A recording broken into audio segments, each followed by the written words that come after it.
Today we're going to discuss the best way to train the back squat. Need to confess.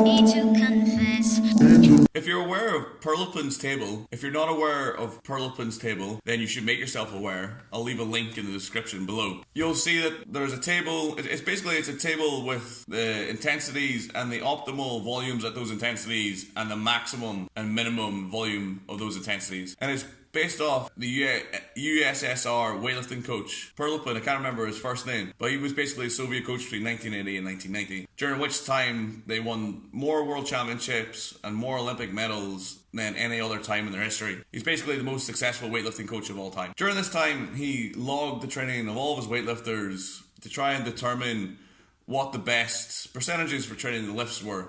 And this is where this table comes from. It comes from tens of thousands of workouts from hundreds of elite weightlifters, Soviet weightlifters. It's an incredibly good resource. It's an incredibly good table. However, it's based on Olympic weightlifting, so that means it's primarily concerned with snatch, clean and jerk. Now, Olympic weightlifting movements or weightlifting movements are ballistic in nature. And because they're ballistic, when we say ballistic, that means that the muscle comes to end range or beyond, and it accelerates through that entire range. Powerlifting is not ballistic. Powerlifting is eccentric concentric contraction. It doesn't matter how much speed work you want to do or how much you want to switch off your muscle. It doesn't matter how much speed work you do, you're not going to stop your muscle from slowing down at the top of the movement. Because if you were to stop your muscle from slowing down at the top of the movement, you'd throw the weight. We obviously don't throw the weight in powerlifting. So there's an acceleration, but then there's a deliberate deceleration in the muscle action. It's eccentric concentric muscle action. So powerlifting is a different kind of muscle contraction to weightlifting. This is relevant. Pearlitic didn't just look at the weightlifting movements. He also looked at squats and pulls, which are obviously not ballistic in nature. They're more closely related, or they are related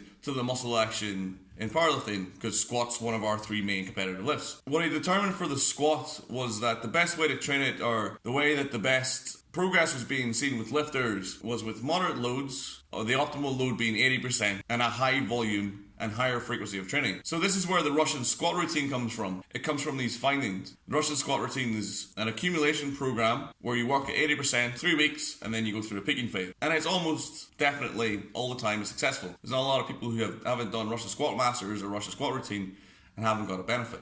It's basically just math. It works, and it works consistently. So if we have these findings for squat, this would indicate that this may be a good way of training squat. And from my own experience with me and my lifters, this is almost invariably the best way of lifting, or the best way of progressing the squat. So what's this mean? This means for the optimal squat program, we want to use a higher frequency, between 2 to 4 times per week. Depending on your age, your hormonal profile, your sex, your body weight, you will respond better to different approaches. So lighter people in better shape will probably respond better to 4 times a week, whereas heavier, stronger lifters lifters in worse shape will probably respond better to like 2 times a week. It depends on your recovery, and it's something you should experiment with to see which works best for you. So we want to use a high volume with a moderate load. The moderate load is 70 to 85%, and we want to use a higher frequency. The next thing we want to do is we want to pay attention to execution. Every time you do a rep, you do a pause squat, you do a front squat, you do a back squat,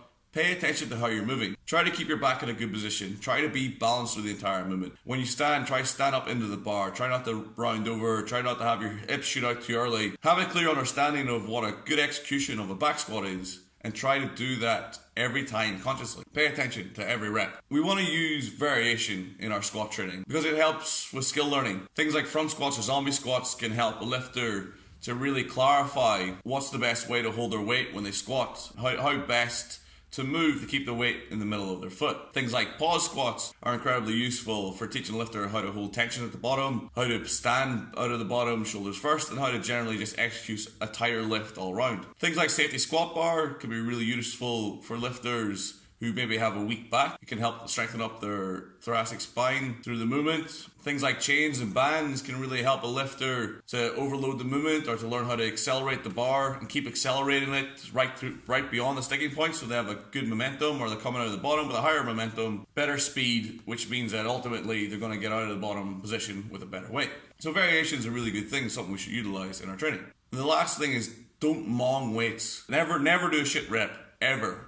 In squat, deadlift, or bench press, but squat's probably the highest skill level of the three lifts. The better your execution is, the more consistent your execution is, and if you don't mong or you don't do shit reps, you're going to have a much more successful time training the squat. If you apply all of these principles, I guarantee you your squat will get better.